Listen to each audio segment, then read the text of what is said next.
시간이 되었으므로 다 같이 일어서 찬송하며 종려주일 예배를 하나님께 드리겠습니다.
하나님 감사합니다. 죄와 허물로 죽어 심판받아 영원히 지옥에서 고통받을 수밖에 없는 우리를 불쌍히 여기사 성자 하나님이신 예수님께서 이 땅 가운데 사람의 몸으로 오셔서 우리를 위해서 십자가에서 모진 고통을 당하시고 죽으심으로 우리의 죄를 사하여 주시고 천국 백성 삼아 주시니 진심으로 감사드립니다. 아멘. 오늘도 그 은혜를 감사하며 하나님께 영광과 찬송을 드릴 때에 하늘 문을 여시고 임재하셔서 모든 영광을 받아주시고 한없는 은혜를 내려 주시옵소서. 아멘. 감사드리며 예수 그리스도 이름으로 기도드렸사옵나이다. 아멘. 영원하신 성령으로 말미암아 흠없는 자기를 하나님께 드린 그리스도의 피가 어찌 너희 양심을 죽은 행실에서 깨끗하게 하고 살아계신 하나님을 섬기게 하지 못하겠느냐. 그러므로 주 예수 그리스도 안에 있는 자에게는 결코 정죄함이 없느니라. 아멘. 사죄를 확신하며 다같이 사도신경으로 우리의 신앙을 고백하시겠습니다. 나는 전능하신 아버지 하나님 천지의 창조주를 믿습니다. 나는 그의 미라신 아들 우리 주 예수 그리스도를 믿습니다. 그는 성령으로 잉태되어 동정녀 마리아에게 나시고 본디오 빌라도에게 고난을 받아 십자가에 못 박혀 죽으시고 장사일이 사흘 만에 죽은 자 가운데서 다시 살아나셨으며 하늘에 오르시어 전능하신 아버지 하나님 우편에 계시다가 거기로부터 살아있는 자와 죽은 자를 심판하러 오시다. 나는 성령을 믿으며 거룩한 공교회와 성도의 교제와 죄를 용서받는 것과 몸의 부활과 영생을 믿습니다. 아멘. 같이 앉으셔서 함께 찬송하시겠습니다.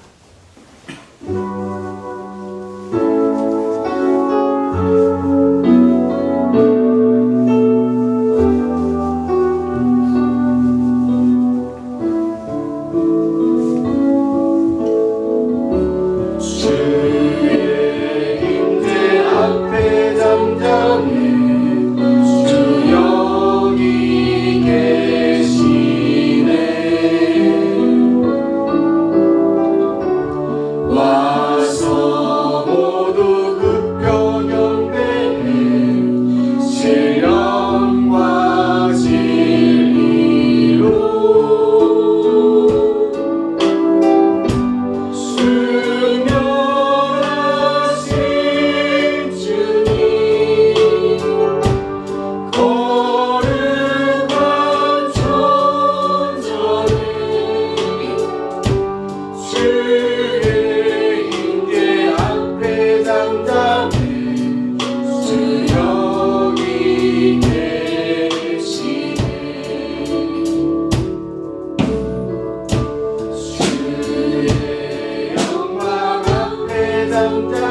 삶의 자리를 허락하여 주시고 어려움으로 낙심될 때 기쁠 때 늘 함께 해주셔서 감사합니다.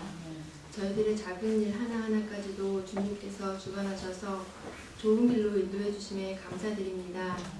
이 예배의 자리에 나온 주의 백성들이 형식적으로 드리는 예배가 아니라 예수님의 십자가 복음에 진행된 삶을 살아가는 예배자가 되게 하여 주시옵소서. 구원받은 성도로서 온전히 하나님을 신뢰하며 살아가야 함에도 입술로는 고백하지만 저희들의 삶에서 내가 주인 되어 나의 생각에 이끌리는 대로 세상 것들로 채우며 살고 있음을 회개합니다. 주님께 맡기지 못하는 걱정, 근심, 불안을 이 시간 하나님 앞에 내려놓게 하시고 주님의 강한 손으로 붙잡아 주셔서 결단하고 주님 안에서 평안하며 열매 맺는 저희들이 되게 도와주시옵소서.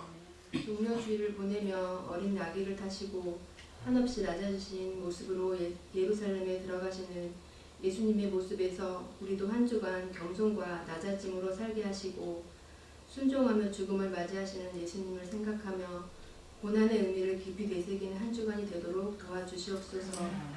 우리의 구원을 위해 예수님은 모든 것을 참아내시고 우리의 죄에 대한 대가를 치르셨을 뿐 아니라 우리에게 새로운 삶을 주시기 위해 부활하신 주님의 사랑과 은혜를 묵상하며 한 주간 살아가기를 원합니다. 사랑의 주님, 이 시간 지친 영혼들을 위해 기도합니다.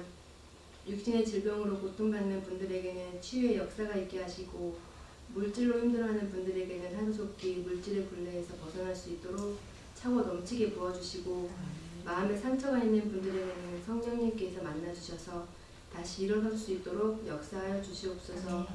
우리 예수사랑교회 성도님들의 삶 속에서 오직 예수님만을 의지하고 감사와 찬양이 넘치는 복된 삶이 되도록 은혜 베풀어 주시옵소서.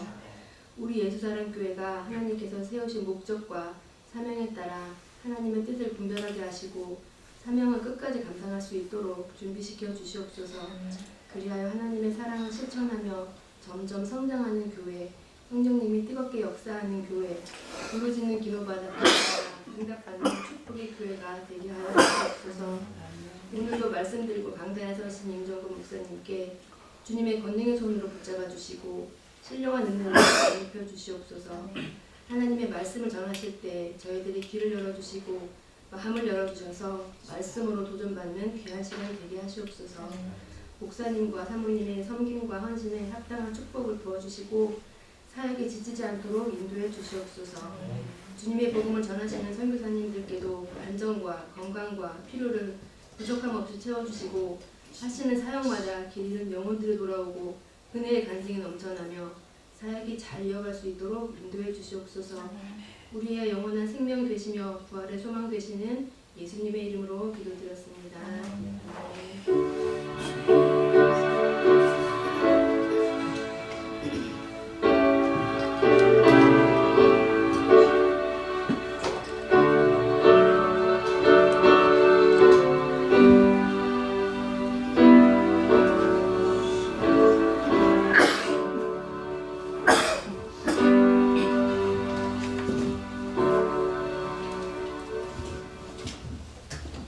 반갑습니다. 오늘도 주님을 사랑하는 마음으로 이렇게 꽃피는 아름다운 계절에 예배의 자리에 오신 여러분들을 주님의 이름으로 환영하고 축복합니다. 우리 옆에 계신 분들과 인사하실 때 이렇게 인사했으면 좋겠습니다. 하나님 보실 때는 여러분들이 꽃보다 더 아름답기 때문에 당신이 꽃보다 더 아름답습니다. 이렇게 인사했으면 좋겠습니다. 당신이 꽃보다 더 아름답습니다. 환영합니다. 축복합니다. 광고 말씀드리겠습니다. 오늘은 종려주일입니다. 예배 시간에 성찰식이 있습니다. 내일부터 고난주간이 시작됩니다. 예수님의 십자가 고난과 사랑을 깊이 묵상하는 시간이 되시길 바라고요. 다음 주는 부활주일로 지키는데요. 평소에 교회 나오지 않았던 우리 가족들과 또 친척들, 친구들 모셔오시기 바라고요. 점심 식사 후에는 교회 근처 공원에서 전교인 체육대회를 진행하도록 하겠습니다. 부서별 모임은 목장 모임 대신에 1시에 부서별로 우리 가운동 이 벚꽃길이 참 좋습니다. 1년에 딱 한 주인데 그래서 이번 주는 부서별로 근처 벚꽃길, 하천길로 해서 2시까지 산책을 하고 또 2시부터 찬양 연습을 하도록 하겠습니다. 당일은 오늘 부서별 모임 후에 모이도록 하겠습니다. 오늘 주시는 하나님의 말씀은 누가복음 9장 23절 24절 말씀인데요. 신약성경 107면입니다. 있습니다. 또 무리에게 이르시되 아무든지 나를 따라오려거든 자기를 부인하고 날마다 제 십자가를 지고 나를 따를 것이니라. 누구든지 제 목숨을 구원하고자 하면 잃을 것이요 누구든지 나를 위하여 제 목숨을 잃으면 구원하리라. 아멘. 아멘. No cross, no crown. 십자가 없이는 왕관도 영광도 승리도 없습니다.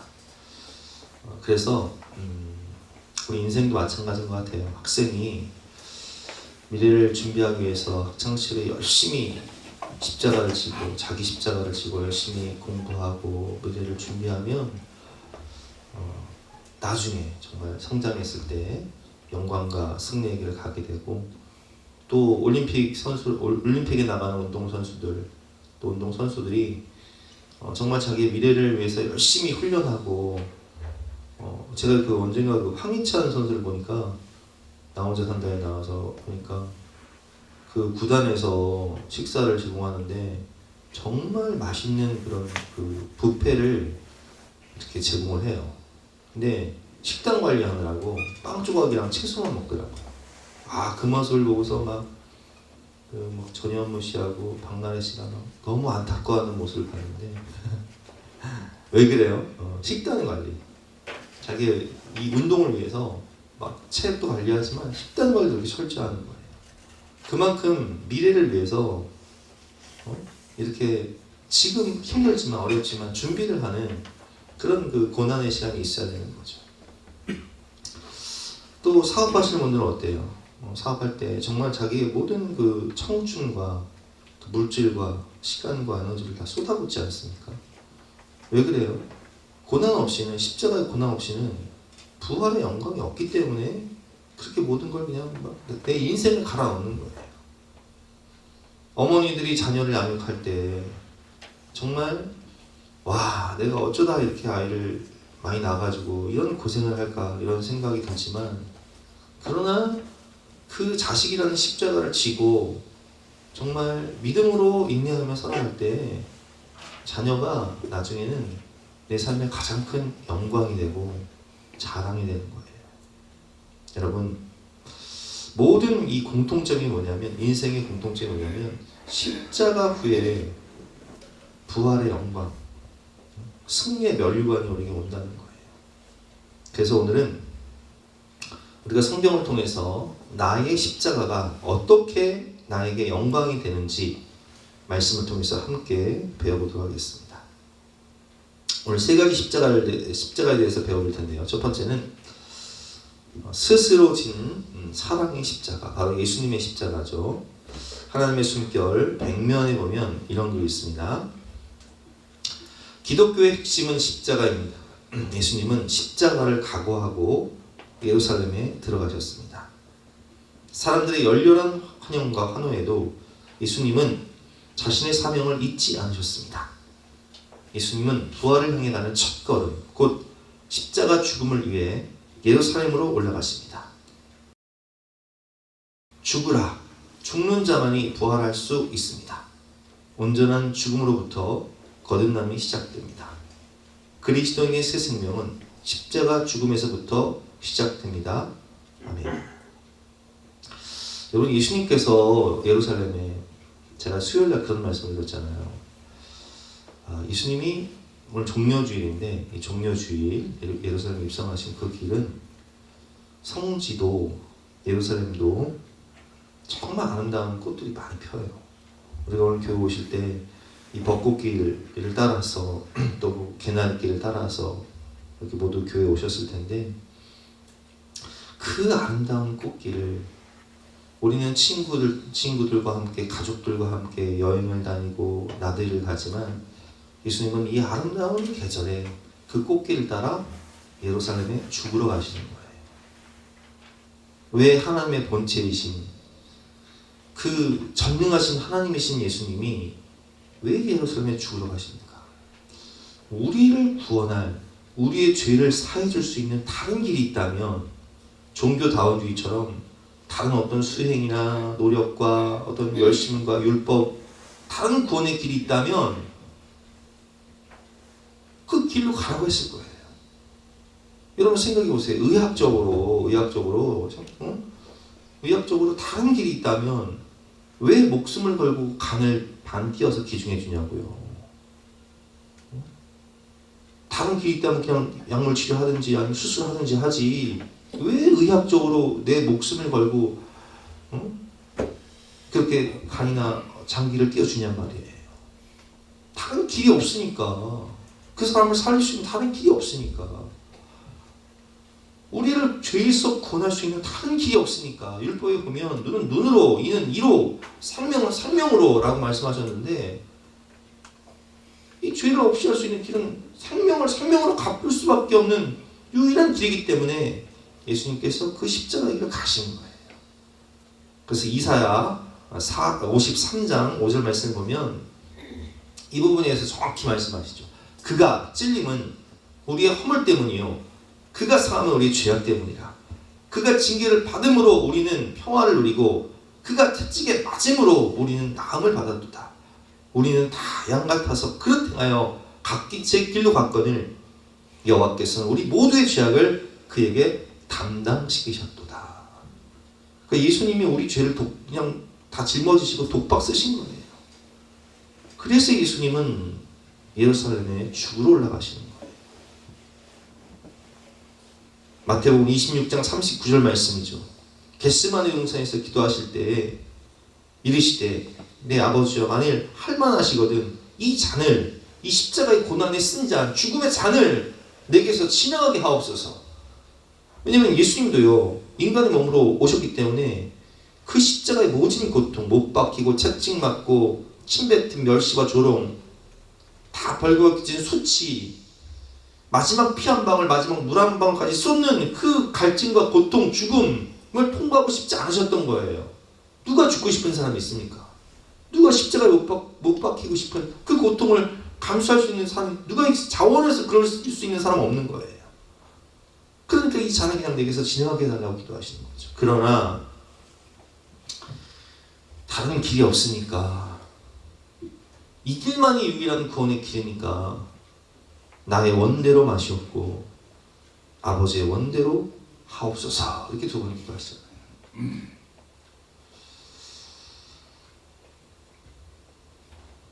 무한한 힘과 능력이 있으심에도 불구하고 다른 구원의 길이 없기 때문에 스스로 지신 십자가예요. 그래서 겟세마네 동산에서 기도를 마치신 다음에 이제 가룟 유다가 대제사장 하석들과 로마의 병정들을 데리고자 해서 예수님을 붙잡기 위해서 그때 예수와 함께 있던 자 베드로죠. 베드로가 손을 펴 칼을 빼어 대제사장의 종 말고의 그 귀를 딱 잘라버린단 말이에요. 근데 그때에 예수께서 이렇게 말씀하십니다. 내 칼을 도로 칼집에 꽂으라. 칼을 가지는 자는 다 칼로 망하느니라. 너는 내가 내 아버지께 구하여 지금 12군단 더 되는 천사를 보내시게 할 수 없는 줄로 아느냐? 여러분, 예수님은 하나님의 본체세요. 천지를 창조하신 분이시고 역사의 주관자가 되시고 만왕의 왕이세요. 하늘에 천군 천사 동원하면요 로마 그 가시관 그냥 쓸어버리는 일도 아니에요. 그런데 12군단이나 되는데 천군 천사를 동원하지 않으시는 이유가 있어요. 왜 그래요? 이 길만이 우리를 죄에서 구원할 수 있는 유일한 구원의 길이기 때문에 구약 성경에 예언된 모든 이 고난받는 구원의 사역을 스스로 짊어지셔야 되기 때문에 성경을 이루시기 위해서 54절 말씀이죠. 내가 만일 그렇게 하면 이런 일이 있어야 한 성경이 어떻게 이루어지겠느냐? 이 말씀이 무슨 말씀이에요? 예수님은 우리를 구원하시기 위해서 스스로 십자가를 지고 가신다는 거예요. 여러분 그렇습니다. 주님은 사랑에 매여 십자가를 지고 가신 거예요. 우리를 구원하기 위한 그 사랑에 매여, 성령에 매여 십자가를 지고 가시는 것입니다. 요한복음 3장 16절, 하나님이 세상을 이처럼 사랑하사 얼만큼? 독생자를 내어주시기까지, 얼만큼? 죽기까지, 얼만큼? 마지막 피 한 방울, 마지막 물 한 방울까지 쥐어 짜시기까지 내 모든 것을 다 바쳐서 이처럼 사랑하사 독생자를 주셨으니 이는 그를 믿는 자마다 멸망치 않고 영생을 얻게 하려 하십니다. 죄인된 우리를 위해, 지옥의 문을 향해 달려가고 있는 우리를 위해, 우리가 아직 죄인 되었을 때에 그리스도께서 우리를 위하여 죽으심으로 하나님께서 우리에 대한 자기의 사랑을 확증하셨느니라. 아멘. 그러니까 이렇게 이 사랑의 십자가를 지신 예수님을 하나님이 얼마나 높이시냐, 어떤 영광을 주시냐. 빌립보서 2장을 보니까 이렇게 나와 있습니다. 그는 근본 하나님의 본체시나 하나님과 동등됨을 취할 것으로 여기지 아니하시고 오히려 자기를 비워 종의 형체를 가지사 사람들과 같이 되셨고. 어디에 태어나셨어요? 마구간. 세상에 우리는 다 병원이나 집에서 태어나잖아요.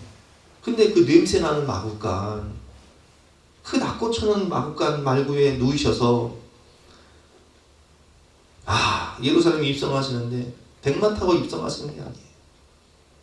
나귀, 새끼, 조그맣게 겸손의 왕으로, 그리고 십자가에서 다 벌거벗겨진 채로 우리의 모든 수치와 우리의 모든 죄악을 담당하시고 채찍 맞고 침뱉음과 멸시하도록 다 담당하시고 우리의 죄를 대신해서 자기를 낮추시고 죽기까지 복종하셨으니 곧 십자가의 죽으심이라. 그런데 이 십자가의 죽음이 끝난 게 아니에요. 3일 만에 사망 권세를 이기시고 부활하시사 하나님이 그를 지극히 높여 이제는 재림주로 심판주로 만왕의 왕으로 만주의 주로 이 땅에 강림하실 때에 이름으로 하나님이 그를 지극히 높여 모든 이름 위에 뛰어난 이름을 주사 하늘에 있는 자들과 땅에 있는 자들과 땅 안에 있는 자들로 모든 무릎을 예수의 이름 앞에 꿇게 하시고 다 그 앞에서 심판받는 거예요. 모든 입으로 예수 그리스도를 주라 시인하여 하나님 아버지께 영광을 돌리게 하셨느니라. 아멘. 이렇게 예수님을 만왕의 왕으로 만주의 주 심판주 재림주로 그 앞에서 다 심판받는 재판관으로 다 영광을 그냥 다 높이시는 거예요. 십자가에 고난이 있어야 부활의 영광, 이 하나님 자녀의 관세가 있는 거예요. 이것이 스스로 지는 십자가를 가지고 살아가는 사람들에게 주신 영광입니다. 두 번째는 거꾸로 진 십자가죠.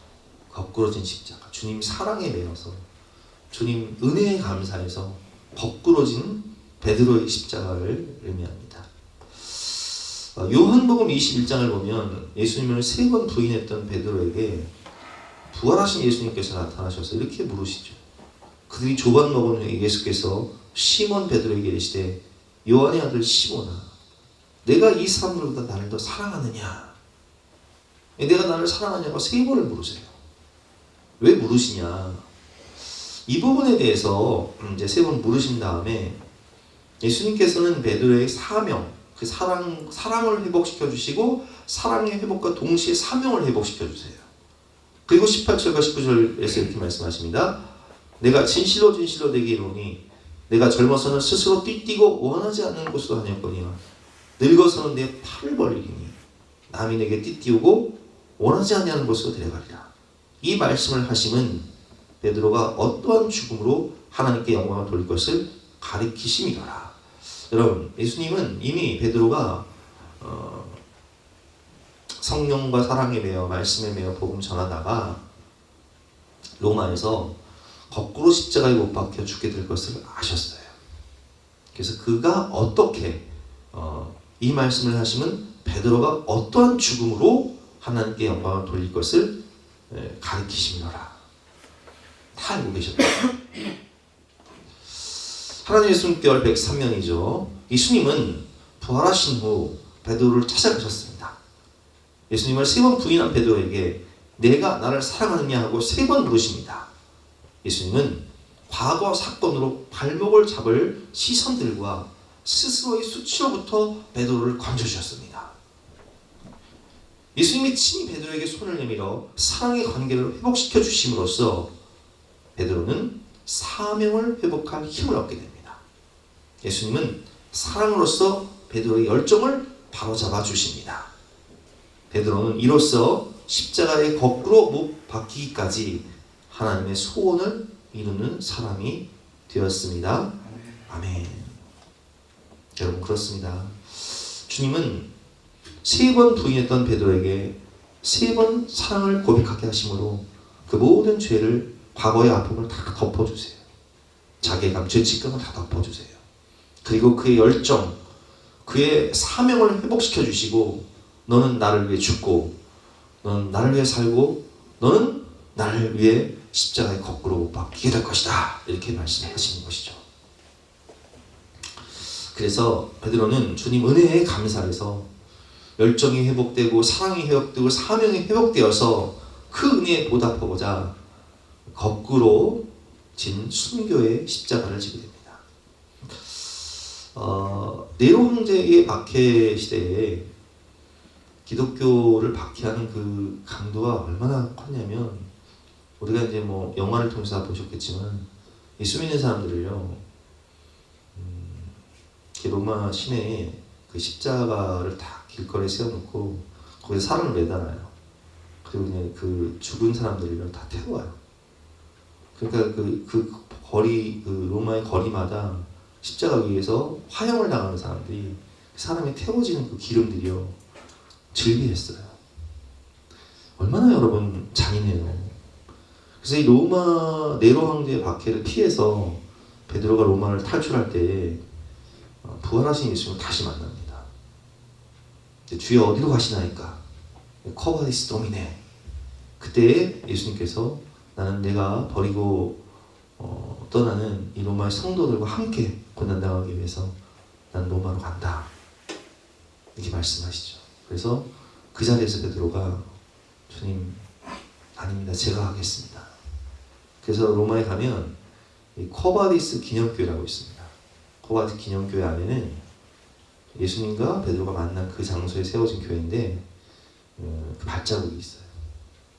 다시 로마로 가게 되는 그 발자국. 그래서 이제 베드로는 결국 로마로 가죠. 그리고 붙잡혀서 순교를 당할 때 나는 예수님과 똑같이 십자가에 못 박힐 수 없다. 나는 거꾸로 십자가에 못 박아달라. 이렇게 요구를 하고 그는 거꾸로 십자가에 못 박혀 죽게 됩니다. 주님 은혜에 감사해서 주님을 향한 열정과 사랑으로 사명을 감당하다가 거꾸로 진 십자가를 지고 순교했던 베드로. 바울도 마찬가지죠. 바울은 예수님을 만난 후 정말 인생이 180도 변화가 되죠. 그는 이제 성령에 매여 그리고 주님의 사랑에 매여 복음 전하기 위해서 평생을 살게 됩니다. 사도행전 20장 22절 말씀에 보면 보라 이제 나는 성령에 매여 예루살렘으로 가는데 내가 무엇에 매여 사는지 한번 보세요. 여러분 사람들은요 보이지 않지만 다 매여 살아요. 막 자식에 매여 사는 사람도 있고 또 물질에 매여 사는 사람도 있고 또 죄악에 매여 사는 사람도 있고 또 여러 가지 중독에 매여 사는 사람도 있지만 바울은 어디에 매였다고요? 성령에 매여 주님 사랑에 매였다. 주님의 사랑이 나를 강권하시는도다. 나는 성령에 매여 예루살렘으로 가는데 거기서 무슨 일을 당하는지 알지 못하노라. 오직 성령이 각 성에서 내게 증언하여 결박과 환난이 나를 기다린다 하시나. 뭐가 기다린다고요? 결박과 환난이. 예루살렘에 가면 바울은 자기가 결박을 당하고 환난을 당하고 재판받게 될 것을 알고 있었어요. 근데 한 번 풀려나지만 결국 로마에서 순교할 것도 바울은 알고 있었다고요. 그러나 내가 달려갈 길과 주 예수께 받은 사명 곧 하나님의 은혜의 복음을 증언하는 일을 마치려 하면은 나의 생명조차 조금도 귀한 것으로 여기지 아니하노라. 이렇게 고백을 합니다. 바울은 성령에 매여 그리고 사랑에 매여 그리스도의 사랑이 나를 강권하시는도다. 그 영혼 구원을 위한 복음 전파를 위한 세계 선교를 위한 주님 사랑에 매여 주님이 주신 열정 그 사랑이 나를 강권하시는도다. 거기에 매여서 살다가 그리고 로마에서 목이 잘려서 스리폰타네 교회라고 새 분수 교회가 있어요. 사도 바울이 순교할 때 목이 탁 잘려졌는데 그 머리가 통통통 튄 곳에 이제 세 개의 이제 물이 땅에서 분수가 터졌다 해서 그곳에 이제 기념교회가 있죠. 그렇게 순교를 하게 됩니다. 그들은 어떤 영광을 받나요? 사도행전을 보면 두 축이 되는 인물이에요. 베드로와 사도 바울. 전반부는 사도 베드로를 중심으로 한 유대인의 구원 사역이라면 후반부는 사도 바울을 통한 이방인과 땅끝 사역, 예루살렘과 온 유대와 사마리아 땅끝까지 다 대칭이 되라는 사도행전 1장 8절의 주제 말씀에 입각해서 베드로를 중심으로 한 그런 유대인 구원 사역과 그리고 바울을 중심으로 한 이방인 구원 사역의 두 핵심 인물이 바로 베드로와 바울이지 않습니까?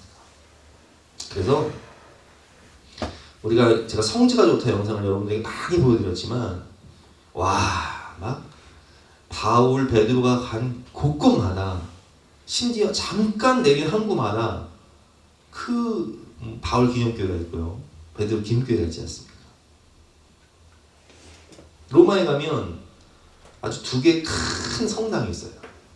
하나는 베드로 대성당이고 두 번째는 바울 성당이에요. 어마어마하죠. 그 규모가. 그래서 그들은요 정말 역사 속에서 바울은 결혼을 안 했지만 베드로는 결혼했잖아요. 그죠? 자녀가 있을 거예요. 우리 조상님이 베드로 이런 영광 어디 있습니까 여러분?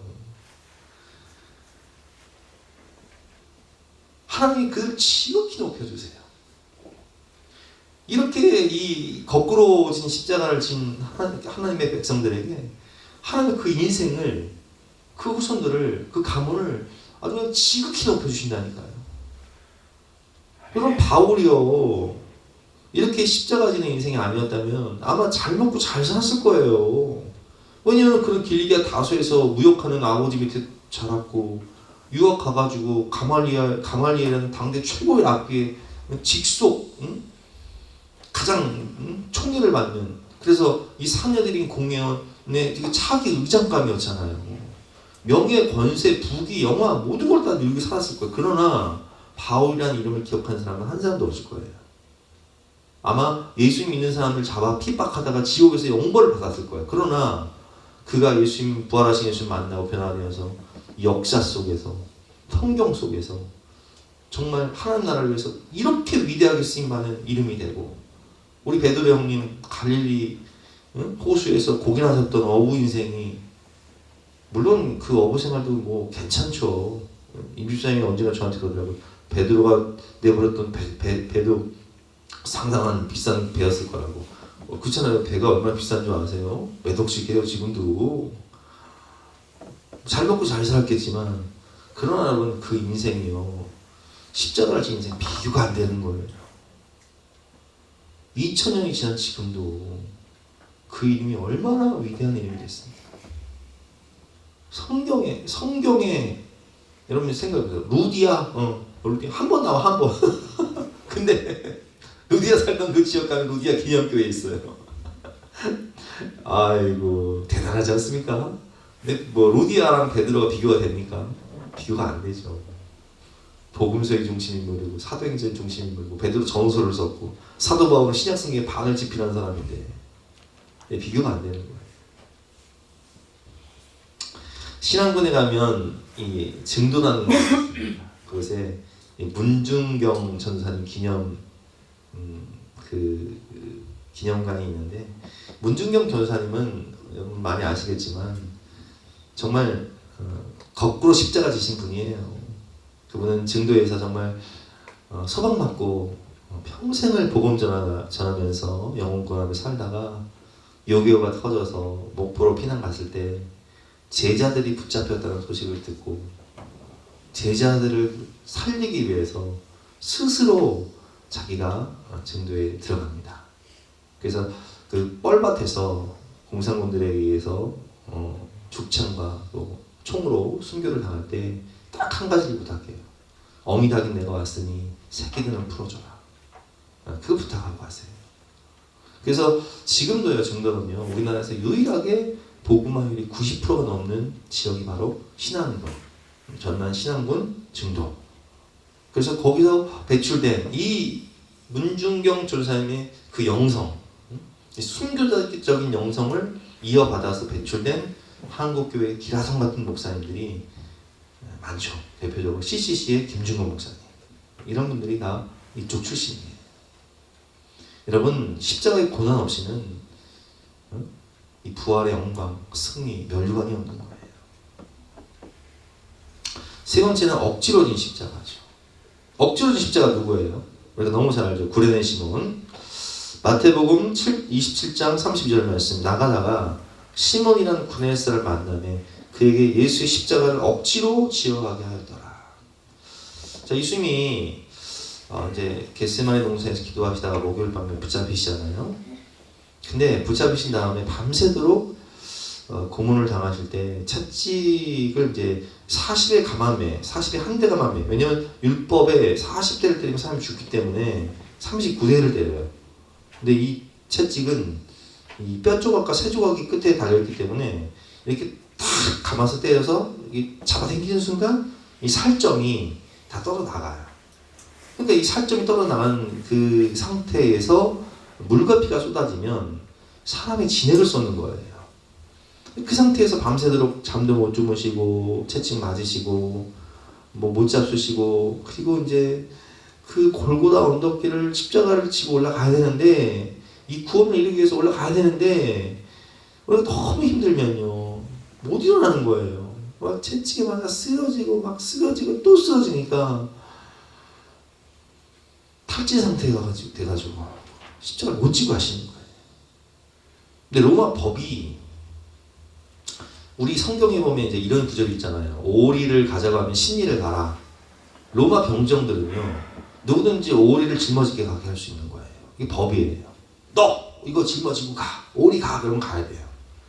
근데 구레네 저 북아프리카 리비아 지방이죠. 지금 리비아 지방인데 구레네에서 온 시몬이 이제 성지순례 온 거예요. 한마디로 성지순례 유대인 3대 절기를 지키기 위해서 6월절 지키기 위해서 성지순례 왔다가 아니 막 사람들이 몰려 있어가지고 가보니까 어떤 사람이 막 채찍에 맞아 쓰러지고 또 쓰러지는데 이 구레네 시몬은 건장한 사람이었거든요.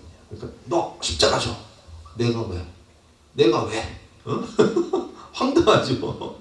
황당했을 거예요. 근데 대고면에 보면 이렇게 나와 있습니다. 갑자기 예수님의 십자가를 대신 져야 했을 시몬은 황당하고 당황했을 것입니다.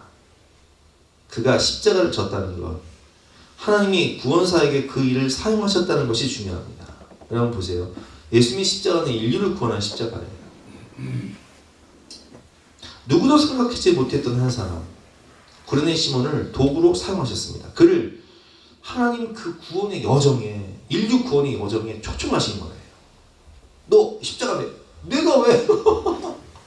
당시엔 당황하고 이거 무슨 재수 없는 날인가 싶지만 이런 평생의 영광, 이 가문의 영광, 예수님의 십자가를 본 사람들도 없는데 우리 본지도 못했잖아요. 예수님의 십자가를 본 사람도 드문데 나는 십자가를 지고 간 사람이야. 대단하지 않습니까? 십자가는 미련하고 어리석은 것이 아니라 구원의 능력입니다. 이렇게 써 있습니다. 원치 않은 십자가, 억지로 된 십자가는 구레네 시몬의 영광이 됩니다. 구레네 시몬의 집안이 받은 축복은 어떻습니까? 그 후에 구레네 시몬은 구브로 섬의 감독이 되고요. 지금은 말하는 목회자가 되고 그의 아들 알렉산더와 루포는 우리가 로마서에 보면 그 이름이 나오지 않습니까? 그러니까 로마 교회 사람들은요 알렉산더와 루포를 다 알아요. 왜냐면 지도자이기 때문에 알렉산더와 루포의 어머니에게 문화하라. 그 그 어머니는 나의 어머니다 이렇게 얘기하면서 바울이 그 어머니가 나의 어머니라는 것은 사도 바울의 영적 어머니라는 거예요. 기도의 어머니라는 거예요. 그만큼 초대교회에 아주 막대한 영향력을 행사했던 사람들이 알렉산더와 루포와 그의 어머니예요. 믿음의 명문 집안이죠. 그리고 언젠가 김영관 목사님이 부흥회 때 말씀하셨지만 그의 후손 중에 기독교를 313년에 공인한 사람이 콘스탄틴 황제지 않습니까? 그 어머니가 기독교인이잖아요. 그 어머니의 뿌리가 누구냐? 이 바로 구린의 시몬이에요. 그러니까 한마디로 기독교를 공인한 콘스탄틴 황제의 조상이 누구라고요? 구린의 시몬. 야, 이런 영광이 어디 있습니까? 여러분, 이것은 우연이 아니라 하나님의 계획이요 축복입니다. 자원하여진 십자가도 축복이지만 억지로 진 십자가, 이것도 기억하시고 축복하시는 하나님의 은혜가 있다는 거예요. 여러분 생각해 보세요. 고린도서 1장 18절 말씀. 십자가의 도가 멸망하는 자들에게는 일하는 것이지만 구원을 받는 우리에게는 하나님의 능력이 하나님의 지혜라는 거예요. 우리도 인생을 살면서 억지로 진 십자가가 있다고. 저는요, 여러분 다 아시겠지만 내가 뭐 목회자 되고 싶어서 됐나?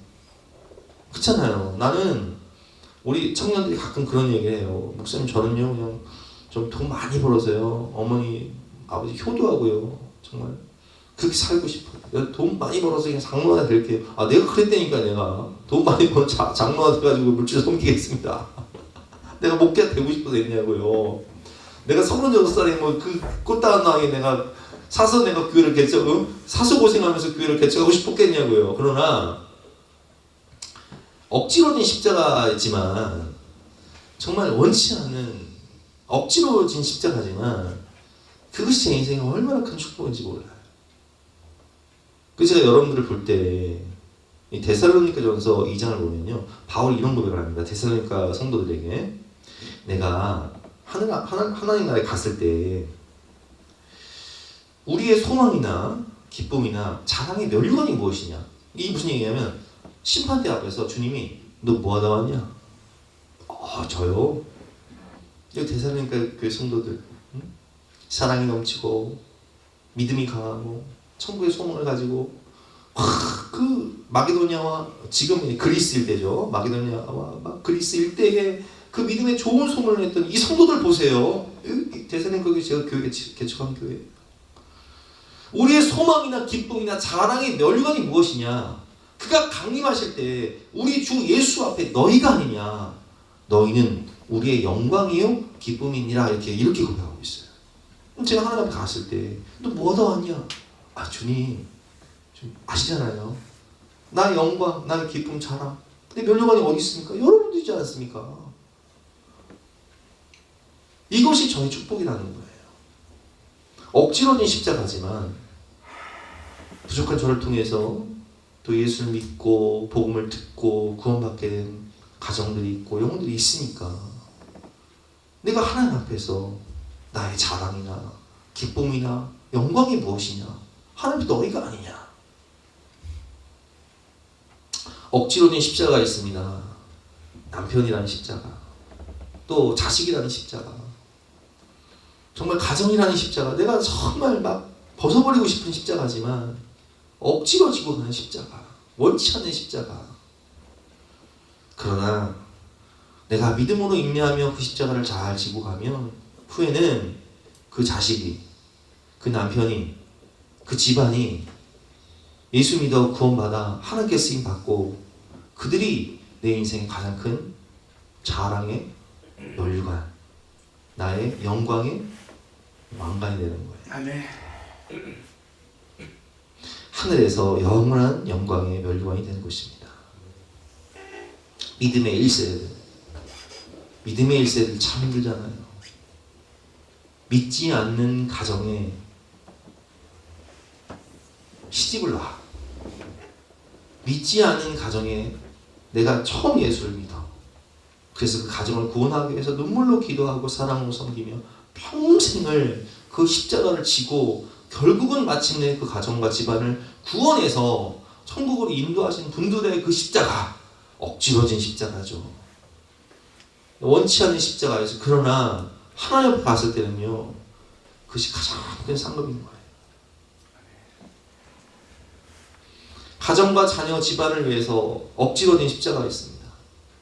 그 가족 사진, 집에 가서 가족 사진을 보면요, 막 애들 막 우리 내가 큰이모 장례식장 갔을 때 보니까 그 큰이모가 5명의 자녀를 뒀거든요. 근데 5명의 자녀들이 손주를 낳았을 거 아니에요. 손주를 막 둘셋씩 낳았을 거 아니에요. 또 그 손주들이 또 손주를 낳았을 거 아니에요. 막 수십 명이 있는데 막, 야. 근데 우리 큰이모가요, 이모가 일찍 돌아가시고 혼자 키웠거든요. 혼자. 얼마나 힘들었겠어요.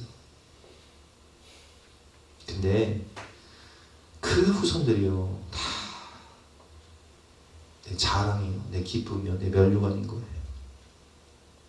우리가, 저도 뭐 사나이 같은 경우 생겨서 낳지 내가 계획하고 내는 게 아니에요. 주신 생명 어떻게 낳아야지, 그렇지 않습니까? 생겨서 낳은 애들 많어. 근데 키우다 보면 진짜, 와, 내가 이제 이런 십자가를 가져야 되나? 이런 고통, 이런 멸시와 이런 고통, 아픔을 당해야 되나? 이제 막 벗어버리고 싶은 십자가, 막 그런 십자가 있어요. 그러나 그 십자가가 후에는요, 내 인생의 생명의 멸류관이에요. 또 어떤 분들은 직장 잘 다니셔도 되는데 정말 집안을 위해서 막 억지로 정말 이 수익 갖고는 뭐 집안을 어떻게 뭐 보살필 수가 없으니까 억지로 사업을 시작하는 분들이 계세요. 와, 인생, 청춘, 물질, 에너지를 다 갈아 넣었다고 했잖아요. 인생 엑기스를 다 갈아 넣어버려요. 고통스럽죠. 잠 못 자고 막 어떤 분들은 막 밤새고 막 새벽에 오시면, 왜? 고민이 많으니까. 너무 막 인생의 무게가 힘드니까. 그러나 여러분, 그것이요, 하나님 은혜 주시면요, 그 십자가가요, 정말 부활, 승리의 영광의 면류관이 돼요. 왕관이 되는 거예요. 축복이 되는 거예요. 내가 왜 이 일을 시작했을까? 처음에는 후회하지만 나중에는 정말, 와, 나 안 했으면 큰일 날 뻔했다. 그런 고백이 나온다니까요. 내 36살에 교회를 개척했는데 내가 왜 그 젊은 나이에 교회를 개척했을까? 잘했어. 일찍 가길 잘했어. 그렇잖아요. 일찍 그 일 시작하기 잘한 거야. 일찍 그 일을 시작했기 때문에 내가 젊은 시절에는 고난을 당했지만, 여러분, 가정을 위해서, 집안을 위해서 사업을 하시는 분도 마찬가지죠. 내가 일찍 그 일을 시작했기 때문에 내가 젊은 시절에 고난 당했어. 조건사님 일찍 시집 갔지? 일찍 시집 갔기 때문에 애들 일찍 키운 거야. 난 그래서 젊은 나이에 시집을 가서 애를 낳기 때문에 지금 자유인 거야. 일찍 진 십자가도 축복입니다. 일찍 찐 십자가도 축복이다. 억지로 찐 십자가도 축복이다.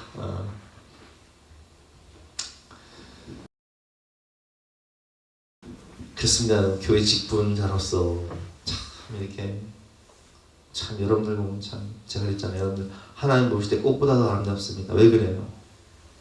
남들은 이렇게 벚꽃 피는 아름다운 날 들로상에 나가고 막 노느라 정신 없는데, 여러분들은 막 예배 드리느라고 주일날도 오셔서 식당 봉사하시고 교사하시고 막 정신 없으시잖아요. 근데 여러분, 이렇게 중직자로서 재직으로서 헌신하는 것이, 그것이 내 인생의 축복이에요. 왜냐면 하나님 나라에 갔을 때 너 뭐하다 왔냐? 주님, 저는요 이렇게 꽃피는 아름다운 계절에 주님 십자가를 지고 저 아이들 가르치느라고, 저 주방 봉사하느라고, 저 교회 청소하느라고 수고한 거 아시잖아요. 저 영혼권하고 기도하고 섬긴 거 아시잖아요. 잘하여도 나 착하고 충성된 종아, 의의 면류관, 생명의 면류관을 받는 거예요. 그것이 천국에 갔을 때 할 말이 되는 거예요. 오늘 결론입니다. 나의 십자가 영원한 영광, 무한 영광이 됩니다. 십자가 무한 영광일세. 우리 그렇게 찬양하잖아요. 이 가사의 뜻이 그 뜻이에요. 십자가. 내가 천국 갔을 때는 그것이 무한 영광입니다. 누가복음 9장 23절은 본 말씀이죠.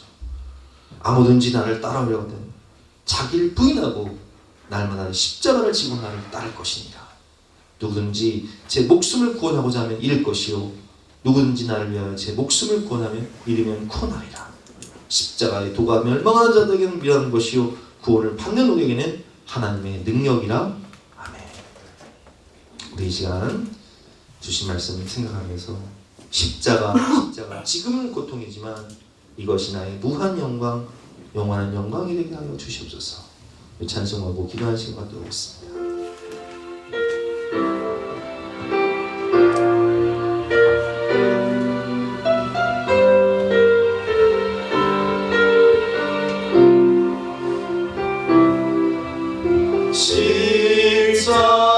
십자가로 가까이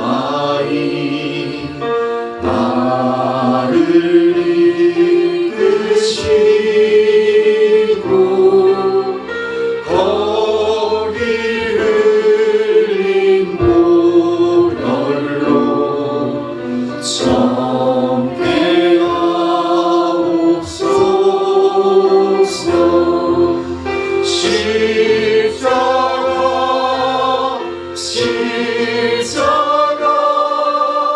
무한 영광인세 요단강을 건너는 영원한 시원 십자가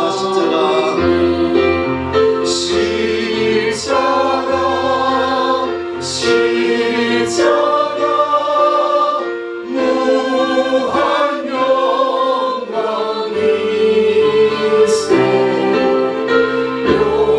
요단강을 건너는 영원한 시원. 주신 말씀 붙잡고 간절한 마음으로 기도하며 나가시겠습니다.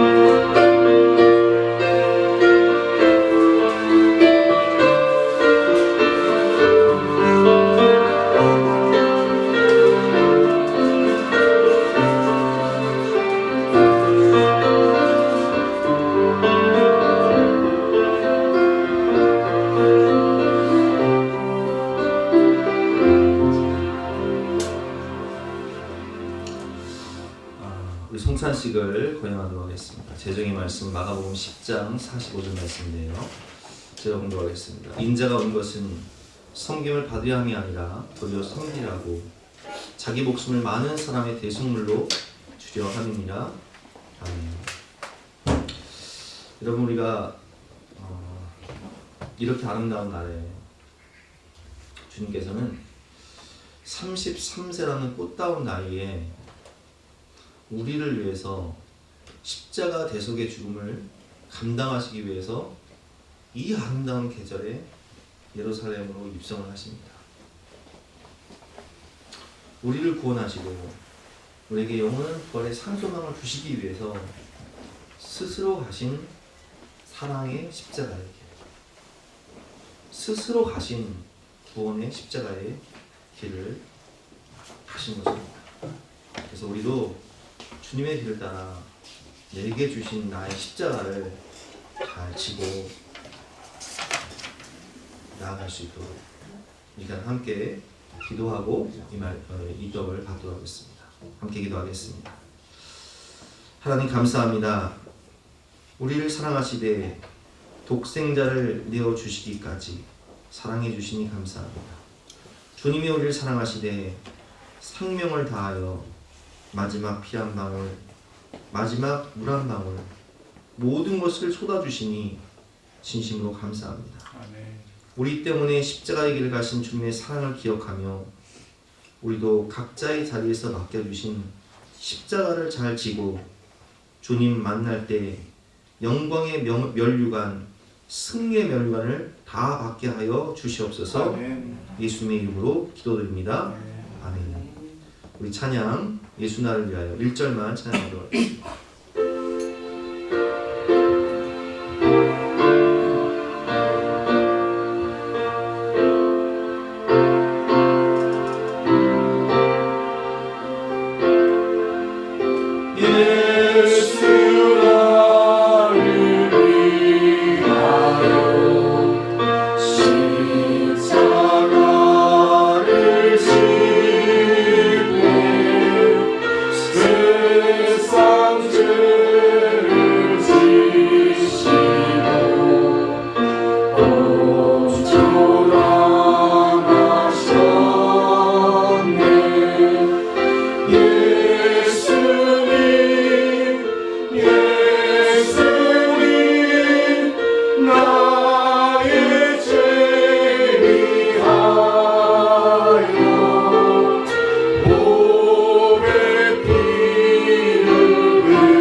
주님께서 잡히시기 전날 밤 주님은 제자들을 불러 모으시고 자신의 몸과 같은 떡을 떼시며 말씀하셨습니다.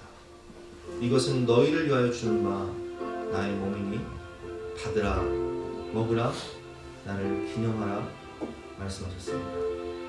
제가 믿음으로 주님의 몸을 받도록 하겠습니다.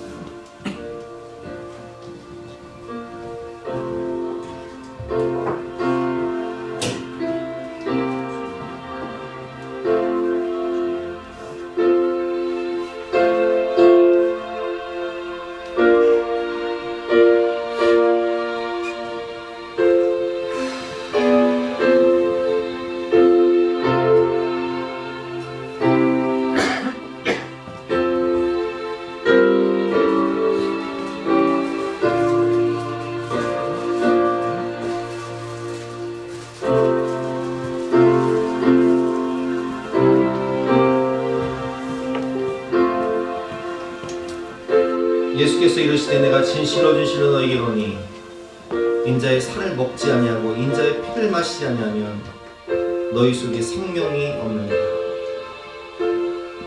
내 살을 먹고 내 피를 마시는 자는 영생을 가졌고 마지막 날에 내가 그를 살리리니 내 살은 참된 양식이요 내 피는 참된 음료로다. 쉽게 주님께서는 잔을 가지고 축사하시사 제자들에게 말씀하셨습니다.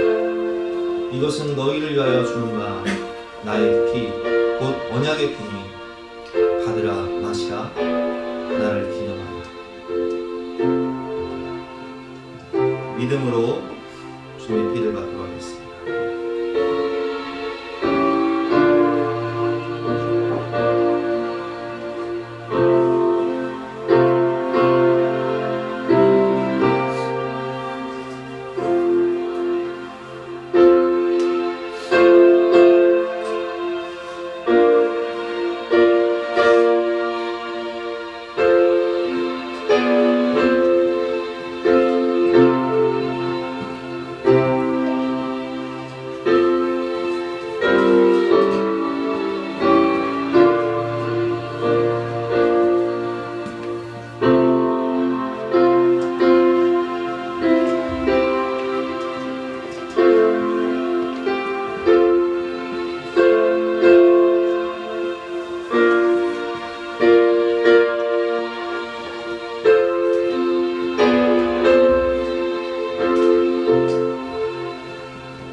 우리 함께 찬양하겠습니다. 비와 같이 붉은 제 비와 같이 붉은 새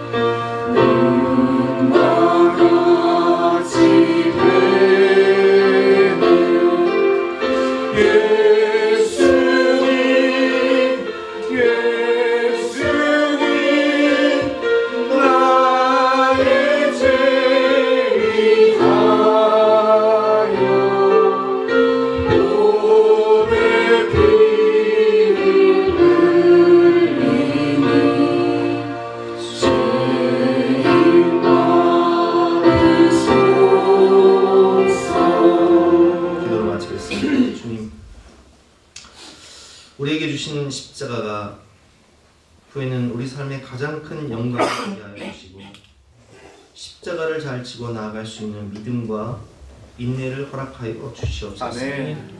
예수님의 이름으로 기도드립니다. 아멘. 이 다 같이 나서 열단 찬송 439장 3절만 찬양하겠습니다.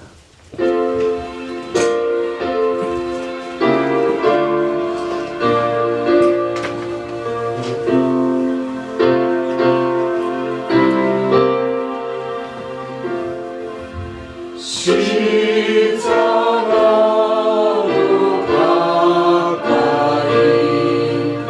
가게 하시오. 몸소 많은 고생도 알게 하옵소서. 십자가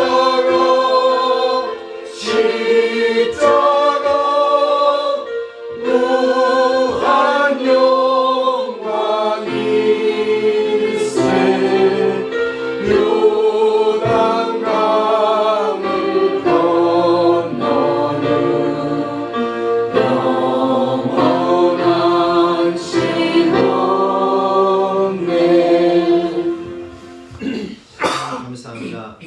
우리를 사랑하셔서 우리 집안과 사랑하는 영혼들을 구원하게 하시기 위하여 우리에게 십자가를 허락하여 주시니 감사합니다. 아멘. 이 십자가 기쁨으로 감사함으로 잘 짊어지고 믿음과 인내함으로 나아갈 때에 정말 이것이 나의 인생의 가장 큰 축복이 되고 영광이 되게 하여 주시옵소서. 아멘. 오늘도 믿음으로 십자가를 지고 예배드리며 또 가정과 자녀와 또 주님의 나라와 영광에 수고하고 애쓰는 모든 믿음의 가정들을 축복하시되 복에 복을 도와주시고 은혜 위에 은혜를 내려 주시옵소서. 아멘. 감사드리며 거룩하신 예수 그리스도 이름으로 기도드렸사옵나이다. 아멘. 우리 구주 예수 그리스도의 은혜와 하나님의 영원하신 사랑과 성령님의 강화감동 역사하심이 우리 모든 성도님들 머리머리 위에 앞날 위에 가정 위에 지금부터 영원까지 함께 하시기를 간절히 축원하옵나이다. 아멘.